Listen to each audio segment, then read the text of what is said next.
Hey, how's it going? Today is day 50 of my 100-day challenge, which means that I am halfway there. It is so crazy to think about because 100 days is so many dang days. I don't think that I realized just how much it would require of me, but it's been really amazing because it has forced me to step up in a new way. And so I am at my halfway point. I have done 50. Well, after today, I will have done 50, and I've still got a long road ahead of me, but I'm super excited.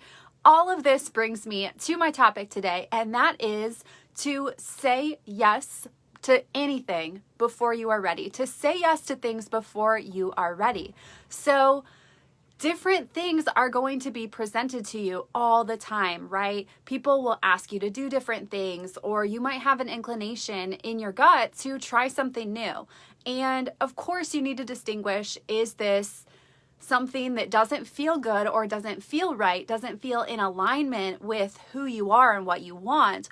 Or is this just a fear that I have that I'm not ready, right? So I believe that you are never going to be ready for the thing that you want. You always have to step out of your comfort zone. You always have to say yes to learn, to grow, to stretch yourself. So, for example, for this project, for this challenge, I just said yes, and I didn't really have a plan. I didn't really know where it was going to take me, but I said yes to it, and I said that I am going to stay committed to this process. I am going to show up for myself every single day, and it has turned into something really special and something that I'm excited about, and I've got a lot of future things that have come from this.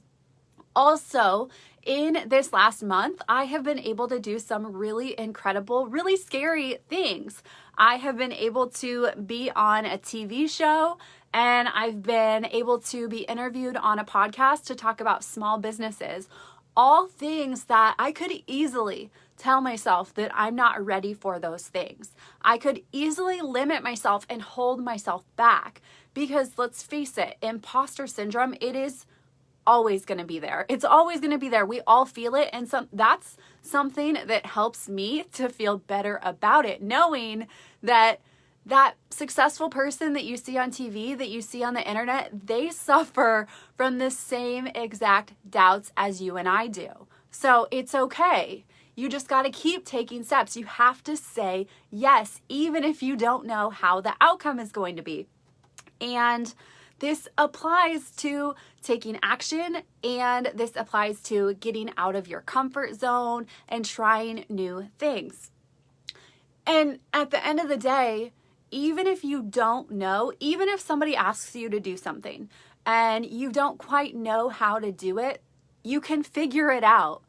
Everything is figure outable. There is an amazing book that I love so much, and it is called Everything is Figure Outable. It is a philosophy. I would highly recommend it. It's by Marie Forleo, and it is just the idea that literally everything is figure outable, and it's so true, especially if you believe that.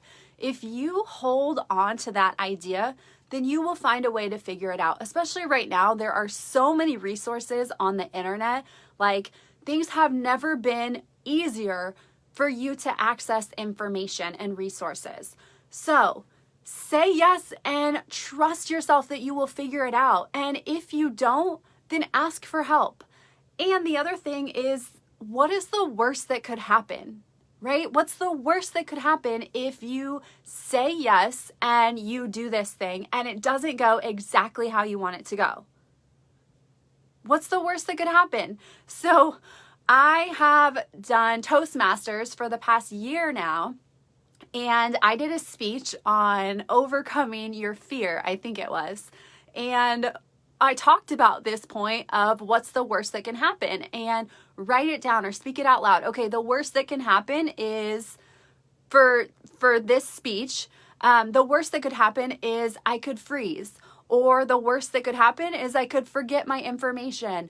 Or the worst that could happen is that I stumble and something gets in my eye and I get distracted, right? And sure enough, in that speech, that actually happened. I was on a path and I was talking and I started getting in my head and I forgot what I was saying.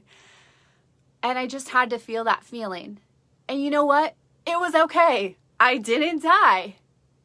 The only thing that really happened was my ego suffered just a little bit of pain, but I got through it and it was no big deal. So the worst that can happen if you say yes is maybe you get uncomfortable.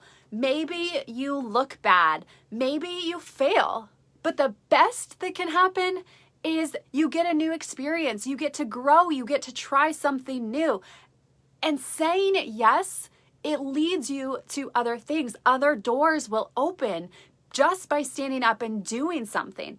It is so interesting that when people who are in motion, other people are attracted to those people. So when you have the courage to pursue your dreams or to take action toward whatever it is you want, other people are watching and they are attracted to you, and people will come to you and they will give you opportunities, but you have to start by saying yes. You also gain confidence from doing it. It encourages you to do it again. You learn that it's okay to fail. You learn that it's okay to say yes. And I think that this is truly important for women. So there is a study that talks about this and how men versus women, how they show up and how their self-confidence is. And men will be like 15% qualified for something and they will say yes and they will BS and they will be like, yeah, no problem. I got that like easily, no big deal. And not know how to do that. I was talking to my friend the other day and she said that her husband was on the phone talking to someone else and he's like, oh yeah, I definitely know how to do that. No big deal. Got off the phone and she was like, I didn't know you knew how to do that. And he was like, oh no, I don't know how to do that, but I'll figure it out. Oh, that's huge. Women, on the other hand, will be like 99% qualified for something and they will tell themselves that they're not ready. They will tell themselves that they have to be 100% to be qualified to do something, and that is not true. So, women, you can learn something from men in this case. I mean, in lots of different cases, but specifically telling yourself that it's okay to not be 100% qualified. Just say yes and trust that you will figure it out. Trust that you can learn everything. Everything is on the internet. You can find the resources that you need.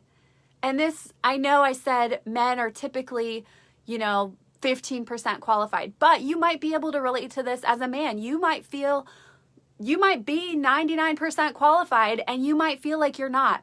You're never going to be 100% qualified for anything.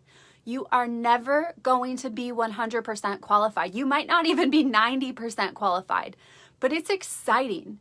It's exciting to be 20% qualified and still say yes and still do it anyway. Your confidence grows from that thing. If you can just change your perspective and step into that thing and get excited about that new thing, you will have so much power. There is so much power by taking risks. There is so much power by saying yes before you are ready. Half the time when I do these videos, I am not ready. I pray to God. I say, God, please speak through me. And I just go because I know that if I think too much about it, I might stop and I might second guess myself and I might doubt myself. And that's the same with everything in life. You just have to say yes. You just have to go before you sabotage yourself, because let's face it, that is human nature. We like to overcomplicate things. Don't make it complicated. Just say yes. Thank you so much for showing up with me today. Keep showing up for yourself, because if you do, there is nowhere that you can go but up. If you would like more free resources and information, head over to my website, showuptogoup.com. I'll see you tomorrow. Bye.